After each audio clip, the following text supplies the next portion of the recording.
guys, welcome to my channel. I just wanted to sit down and have a little chat today. If you guys have followed me for a while, slash if you've taken a little dive back into my old YouTube videos, you will see that I have been through freaking every diet on the planet. I have been extremely underweight and under eating, all the way to binge eating and overeating, and I've been through it all. I've kind of been planning this video for a while, and I thought that this would be a really good time to sit down and film it, considering all of the issues in the world right now with COVID-19 and everybody's self-quarantining and self-isolating. A girl actually sent me an email this morning, which is kind of the kick I needed to finally sit down and make this video. She emailed me asking about how my binge eating habits were going to play into the self-isolation and self-quarantining that are going on right now, because a lot of people aren't used to being home all day and having food at their fingertips all day. So I thought I'd make this video right now in case it helps some of you guys out. Today I'm going to talk about 10 healthy food habits that I have developed in my life after I've gone through binge eating. Firstly, I just wanted to talk quickly about gains and the gym and not having access to a gym and all that, because I know a lot of people are panicking right now because they're like, I'm gonna lose all my progress if I'm not working out in the gym, and relax. You are not gonna lose your progress just like that. So it takes years to build muscle. You are not going to lose that muscle within 1, 2, 3, 4 weeks, or however long it is. When I got my wisdom teeth out, I got an infection back here, which I think I've mentioned before, I don't know. And I was out of commission for a whole month. I did not work out, I didn't even go on walks, I didn't do anything active for an entire month, so 4 full weeks. And I was fine. Yes, I was panicking by the end of it. I was freaking out. I was like, all my muscle's gone. I'm a blob now. And I was straight up eating froyo for the entire 4 weeks. Your body can handle a lot, and muscle memory is so real. By the end of the 4 weeks, I was just very deflated, and my muscles were almost a little bit shrunken because I hadn't been really using them. But as soon as I got back into the gym, within a week or 2 weeks, that muscle memory kicks in, you get back into that groove, and you're fine. You're back where you were before. So don't panic. You're not gonna just suddenly lose all your muscle like that. But I did want to mention that you need to keep eating enough food to maintain that muscle. A lot of people's first reaction when they can't go to the gym is, okay, I have to eat less because I'm not working out as hard. You want to keep eating the same so you can maintain that muscle. You don't want to lose your muscle mass because you're not eating enough food. This kind of actually plays into number 1. So number 1 in life after binge eating is don't diet. No dieting. There is no diets. Diets are what cause binge eating, you guys. The reason I started binge eating is because I was so heavily restrictive with my food that as soon as I started allowing myself to eat a little bit more food, I went crazy. So when your body's used to you not eating anything, I think I had maybe 500 calories a day at one point. That's what I was eating every day, and I was just freaking fading away. So when your body gets used to that and then you start feeding a little bit more, it's like, I need food, I need to get more food. Your body is trying to keep you alive. It's trying to protect you, so it doesn't know when it's gonna get food again. And that caveman reaction of, I don't know the next time I'm gonna eat, I need to eat as much as possible, kicks in. So dieting is the opposite of what you want to do. If you've ever struggled with binge eating or anything like that, or overeating or any sort of food issues, you need to eliminate the diets. Don't do keto, don't be vegan, literally don't do any sort of diet. Don't put a label on the way that you eat. Just eat to fuel your body and to feel good and to enjoy food. That's the first thing I tell people when they email me and they ask, how do I stop binge eating? Stop dieting. Let yourself eat those foods, because a lot of people will binge and then the next day they're gonna restrict or not eat anything. They're gonna go really hard in the gym, they're gonna try to burn a ton of calories, they won't eat enough that day, and then the cycle starts again and you start craving food, and then you just eat everything and you give in and you're like, oh, I messed up, so you diet and diet and diet, binge again, and then you diet and diet and diet, and it's just a cycle. So you have to get out of that cycle by stopping the diets. Do not diet. Don't cut your calories.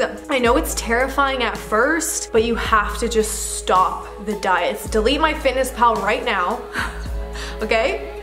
Delete it, delete it, delete it. Number 2 ties into MyFitnessPal actually, and that is no tracking, no numbers, none of that. Do not start tracking your calories and tracking your food intake and trying to stay below a certain number. Anytime I started using MyFitnessPal, my mental health went to shit, okay? MyFitnessPal is trash, okay? And I would always compare how many calories I was eating to what other people were eating. I need way more calories than a lot of people, okay? No numbers. Don't compare how many calories you eat to other people. Don't weigh yourself. Who the hell needs to know how much they weigh? Nobody needs to know that number. Why does that number matter at all? I have not weighed myself since I was 16. It's been 8-ish years, I think. There's just no point. I don't need to know. What would I gain from knowing what that number on the scale is? Absolutely nothing. So stop weighing yourself, stop tracking your food, get rid of all the numbers involved. Eating to fuel your body should not have anything to do with numbers, in my opinion. I intuitively eat. I eat when I'm hungry. Number 3, this might sound a little bit confusing, but eat more. Yeah, so this kind of goes back with point 1 is you need to make sure you're eating enough food to fuel your body, maintain your muscle, give yourself energy so that your body isn't craving a bunch of foods or craving a binge or having those urges to binge. You have to eat more. If you are constantly having those cravings to binge, you are probably not eating enough food throughout the day. You need to make sure you're eating enough food. Instead of thinking about taking things out of your diet, so like, okay, I need to like cut out chocolate, cut out bread, which by the way, do not cut stuff out. Think about adding more into your diet. So instead of saying, I'm gonna cut out bread, say, I'm gonna add sweet potato. Say you're gonna add things. It's about adding nutrients versus eliminating bad foods. Number 4 is to allow yourself to enjoy food. Food is allowed to be delicious. Like you're allowed to go have pad thai sometimes on the weekends. Like you don't have to just eat only whole foods for the rest of your life. Like I know there's a lot of like fit people on the internet who say like only eat whole foods and get rid of this in your diet. No, okay? Not all of us have a full-time job that is literally to be fit. So we don't need to do that. You are allowed to eat the things that you want to eat. Just practice a little bit of moderation. You don't have to have like mini eggs every single day of the week. Just have them a couple times or have a few every day. I'm thinking mini eggs because I just bought mini eggs and they're in the cupboard and I really want some right now. For example, I bought like a big package and I'm not gonna eat it all. I'm gonna take a couple out of the bag and put the rest away. It takes practice. It does. It definitely takes practice. But you'll get there, okay? You will get there. This allowing yourself to eat other food kind of goes along with the no dieting. Don't say, I'm not allowed to eat that. That's like the worst thing you can say to yourself because you're setting yourself up to crave that item.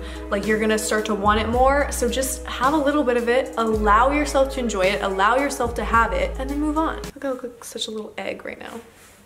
My buns were disappearing into the back and I looked bald. Number 5 is to find your healthy staple meals. Sweet potato and eggs is what I've been having every day for breakfast. It's super easy. I wake up in the morning, I don't have to think about it. I already know that's what my body's craving in the mornings. So find those staple meals that you really enjoy, that are easy to make, that are healthy and nutritious, but you really love them. Find those delicious staple meals that you look forward to. Number 6 is to make healthier versions of the foods that you love. So I know it's a little bit contradicting because I just said like you're allowed to eat whatever foods you want to eat, but along with that, you also, for example, aren't gonna be making chocolate chip pancakes every single day if you're trying to fuel your body and live a healthier lifestyle, you know? So try to make like a healthier version of pancakes so that you're still getting the food that you want to eat. Yeah, I know this one's a little bit contradictory. You have to be careful with it. Like don't just start swapping all of your foods. Allow yourself to have like the real deal sometimes, but then also have those like backups of replacements that you can have of those items. Number 7, now this is a very personal one for me, less meat consumption. I'm not saying that this is something I encourage or that's something like you all need to do.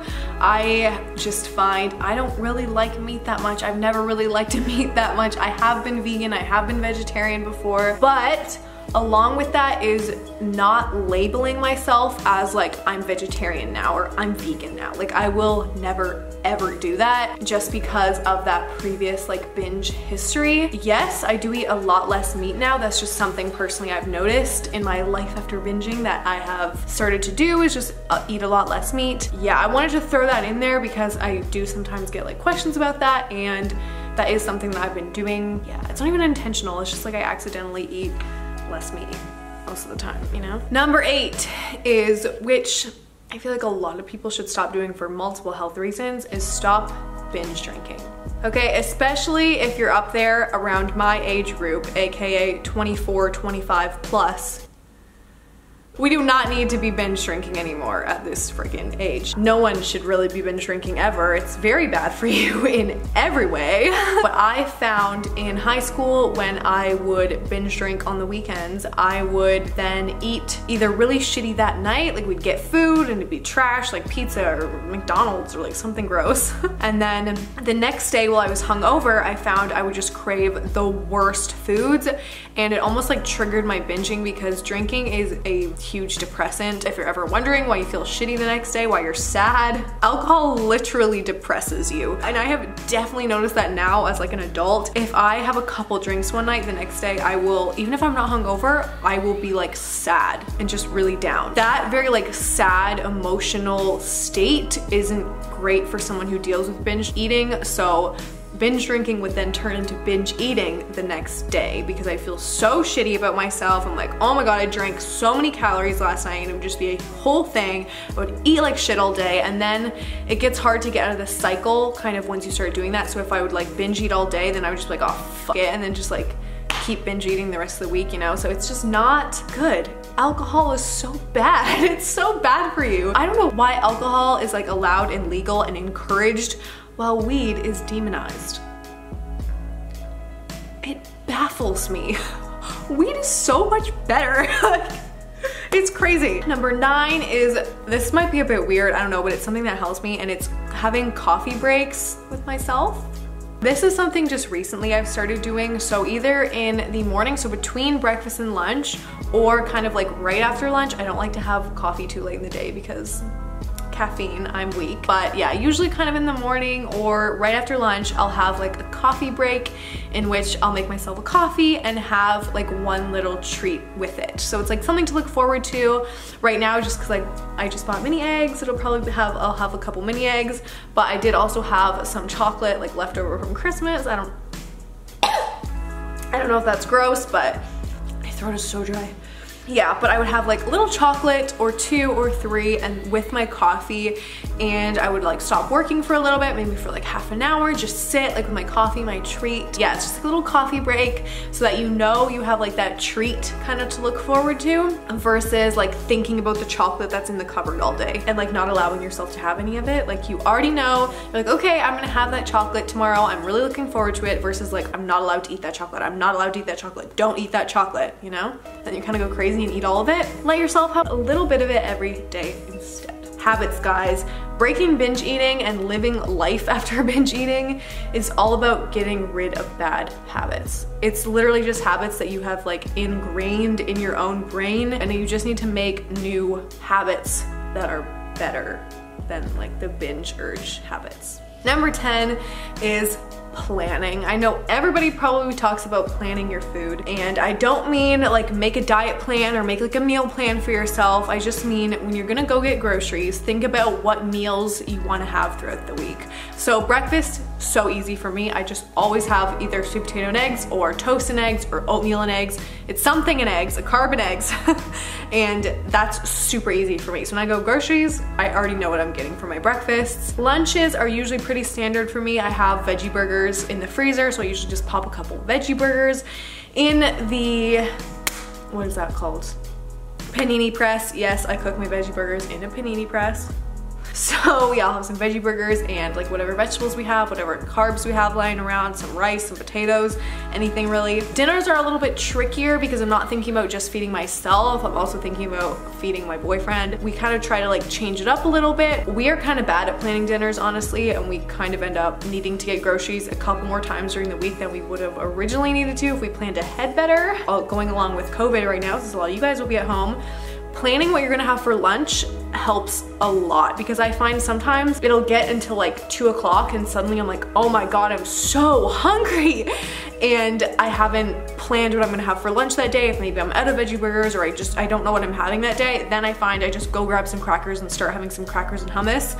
And then it just turns into having like a couple snacks to hold me over till dinner versus like sitting down and having a lunch. Yeah, I don't recommend doing that. That's just what happens sometimes during the day if you're not planning ahead what types of meals you wanna have throughout the week. So definitely, especially while you guys are working from home, keep planning your lunches. I'm assuming a lot of you will like meal prep your lunches, bring those to work.